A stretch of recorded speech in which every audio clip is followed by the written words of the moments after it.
Buat orang perempuan Idul Fitri sholat wajib fardu ain. Buat orang perempuan Idul Fitri sholat wajib fardu ain. Bismillahirrahmanirrahim. Assalamualaikum warahmatullahi wabarakatuh. Teman-teman yang dirahmati Allah Subhanahu wa Ta'ala. Jadi kalau kita sudah mengaku menjadi orang yang paling sunnah, itu bebas ya menentukan suatu hukum berdasarkan hadis Nabi tanpa melihat bagaimana para ulama salaf memberikan hukum berdasarkan hadis-hadis Nabi Shallallahu Alaihi Wasallam.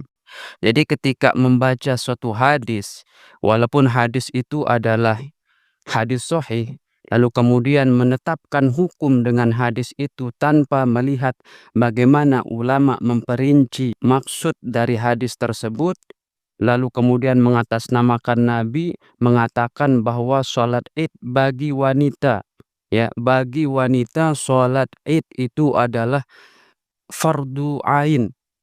Kan yang namanya fardu ain itu berarti tiap-tiap perempuan yang sudah akil baligh itu wajib untuk datang sholat id. Kalau dia tidak datang sholat id, maka dihukumi berdosa. Itu jatuhnya ketika kita memberikan hukum fardu ain. Dan ustadz ini yang mengaku paling sunnah ini membawa dalil berdasarkan hadis Nabi Shallallahu Alaihi Wasallam, dan ini adalah hadisnya sahih, di mana hadis ini ada di dalam Sahih Bukhari hadis ke-313 dan juga ada di dalam Sahih Muslim nomor hadis 1475, di mana Rasulullah Shallallahu Alaihi Wasallam bersabda, amarana Rasulullah Shallallahu Alaihi Wasallam an nukhrija fi idaini al-awatiqa wal huyyada liyashhadna al-khaira wa da'watal muslimin wa ta'tazil al-huyyadu al-musalla. Rasulullah sallallahu alaihi wasallam menyuruh kami keluar untuk menghadiri sholat id bersama budak-budak perempuan dan perempuan-perempuan yang sedang haid untuk menyaksikan kebaikan-kebaikan dan mendengarkan khutbah. Dan bagi wanita yang sedang haid disuruh untuk menjauhi tempat sholat. Nah, apakah para ulama salaf tidak membaca hadis ini? Tentu saja ini adalah tuduhan yang sangat tidak elok apabila kita menganggap ulama-ulama salaf tidak mengetahui hadis ini. Karena merekalah orang-orang yang paling pertama membahas, mengkaji tentang hadis-hadis ini yang sampai kepada kita.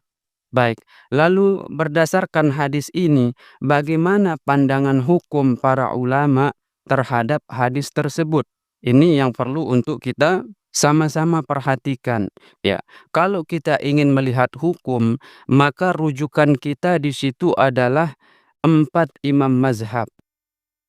Ya, 4 imam mazhab itu adalah menjadi rujukan mu'tabar untuk kita mengetahui bagaimana hukum sholat id.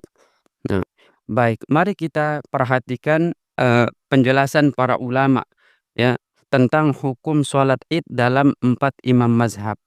Hukmu sholatil id fil madhahibil arba'ati. Hukum sholat id menurut 4 mazhab. Ikhtalafal ulama'u fi hukmi sholatil id ala thalathati aqwalin. Para ulama berbeda pendapat terkait dengan hukum sholat id menjadi 3 pendapat. Al-qawlul awwalu, pendapat yang pertama, annaha sunnatun muakkadatun. Itu hukumnya sunnah muakkadah, baik bagi laki-laki dewasa maupun bagi perempuan dewasa. Hukumnya adalah sunnah muakkadah. Wahuwa madhabul imamaini Malik wa Syafi'i.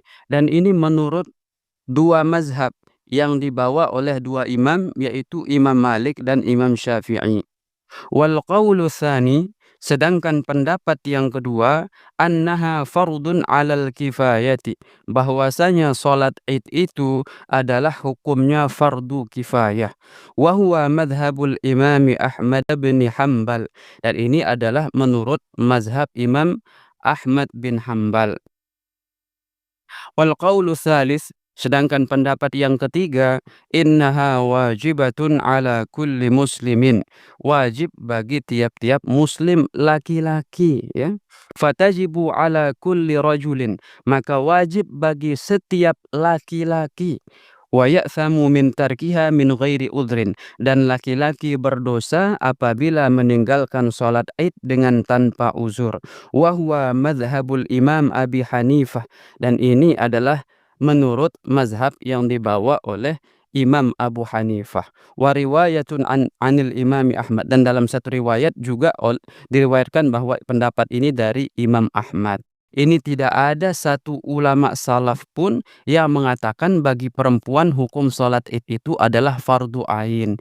Nah, ini adalah bid'ah dari sisi hukum agama yang dilakukan oleh ustadz, ya, oknum ustadz yang keluar-keluar menentang bid'ah, sementara dia sendiri menjelaskan hukum yang tidak sama dengan penjelasan para ulama salaf. Jadi mengakui atau mengaku-ngaku mengikuti ulama salaf, sementara perkataannya itu tidak berdasarkan ilmu, tidak berdasarkan pendapat-pendapat yang muktabar di dalam Eee, yang sudah disampaikan oleh ulama salaf. Ini kan sangat lucu dan sangat aneh sekali, ya. Nah, ini koreksi untuk ustadz biker sunnah, ya, yang sedikit-dikit merasa paling sunnah, tetapi perkataannya menabrak-nabrak ulama salaf dan menabrak hukum-hukum yang sudah dijelaskan oleh ulama salaf. Jadi kalau kita mengaku sebagai pengikut salaf, itu seharusnya kita mengikuti salah satu dari pendapat ulama salaf, bukan membuat hukum baru yang bertentangan dengan pendapat ulama-ulama salaf yang muktabar,